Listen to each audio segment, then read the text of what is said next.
Ayer anticipábamos en esta edición la detención de Leonardo Pombo, exfuncionario municipal, por una causa vinculada a extorsiones y coimas en el cementerio. Hoy se presentó ante la justicia. Claro, la misma situación recayó por o sobre Marcelo Caramelli, pero como ya le estaba detenido por otra causa, cumpliendo condena por otra causa en prisión domiciliaria, simplemente hoy el trámite fue ser trasladado a Fiscalía porque no hubo ningún traslado a la DDI, como sí pasó con Pombo, que anoche decíamos lo detuvieron en la vía pública.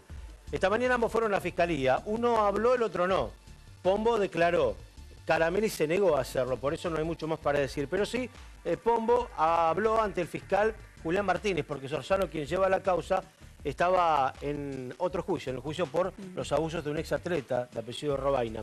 Pero refiriéndonos a los dichos, lo más sobresaliente, lo que nos pudieron decir las fuentes así en Fiscalía, es que Pombo negó que sea parte de cualquier entramado de extorsión o pedido de coima. Negó absolutamente todo, pero dijo que quizás sea una suerte de vendetta porque ellos lo que hicieron fue prolijar, ordenar el trabajo de los albaniles, que eran casi como una mafia enquistada dentro del cementerio. Nadie podía ingresar por culpa de ellos, dijo Pombo, y por eso, como cortamos eso de raíz, nos dicen que le pedíamos coimas. Sí, se defendió, negó las acusaciones y apuntó directamente contra los albaniles, contra cada uno de los 8 albaniles que declararon en su contra. Habló también de muchas irregularidades de estos albaniles, muchos incluso que tienen también hasta alguna causa por robo. Evidentemente había bastante detrás de cada uno de estos albaniles, por lo menos por lo que plantea Pombo. Conversamos con su abogada defensora, Viviana Lozano, y esto nos decía.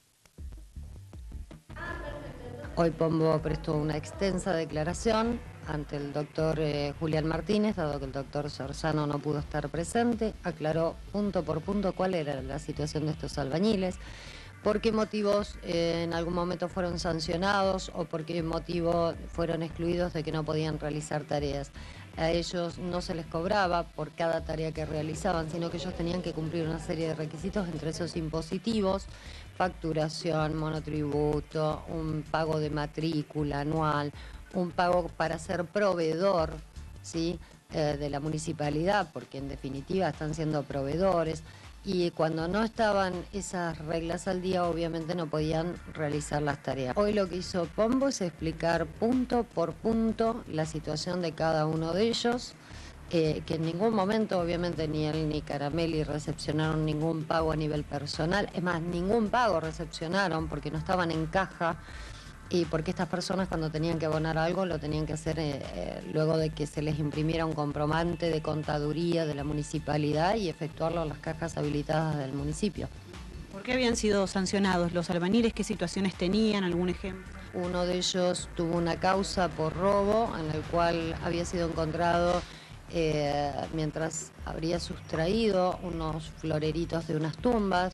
Fue encontrado por personal policial, por Pombo, luego de ser alertados por una particular que vio cómo le sustraían de la tumba de un ser querido eso. Fue automáticamente detenido, estuvo privado de su libertad unos días y luego, bueno, la causa continuó con su trámite respectivo. Entonces, esos eran motivos por los cuales eran excluidos.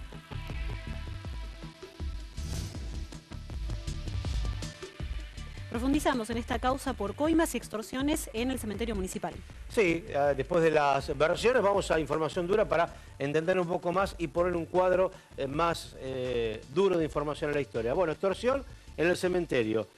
Dictaron la detención de ambos. Decíamos, Pombo fue detenido ayer en la vía pública. Caramelli ya ha estado detenido en su casa cumpliendo la prisión domiciliaria por el caso de coimas, pero en el Parque de Mayo, con este señor que lo grabó. Recordarán ustedes toda la confitería del lago, la situación que se dio en ese marco. Bueno, por eso cumplía condena.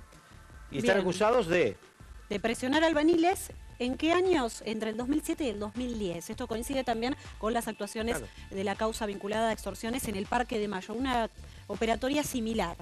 Cuando eran funcionarios y tenían por ahí el poder para manejarse de esta manera, tal cual lo ha dicho la justicia. Bueno, la extorsión, ¿cómo era? 50 pesos por obra. Pero vamos al volumen de obras, ¿eh? Claro, tenían 1000 obras. Y esto lo multiplicamos y lo llevamos también a esa época. Estamos hablando casi 10 años atrás. Sí. Bueno, 50 pesos hace 10 años era otra cifra, también tenía otro valor. Y hablar, con la devaluación que hubo, calculen que era un poquito más arriba de lo que significa hoy, quizás, digamos, puede ser hasta un 500 pesos, ¿no? Para multiplicarlo. Y los que se negaban a dejar eso, afuera. Afuera, no podían trabajar y se quedaban sin la posibilidad de tener algún tipo de desenvolvimiento de trabajo dentro del propio cementerio, ¿no? Y lo decíamos, hay una causa muy similar que es la del Parque de Mayo, también con extorsiones a los comerciantes de esos lugares. Bueno, ya fueron condenados los dos. Caramelli a 7 años, que tiene prisión domiciliaria, igual por una cuestión de salud, y en el caso de Pombo, 3 años y medio. Aquí en este caso era en suspenso, digamos, no fue preso o no quedó detenido, por eso que en este caso sí pidieron la detención y él estaba en libertad, ¿no? ¿Cómo hacían? También presionaban a los comerciantes, el que no pagaba lo sacaban del parque.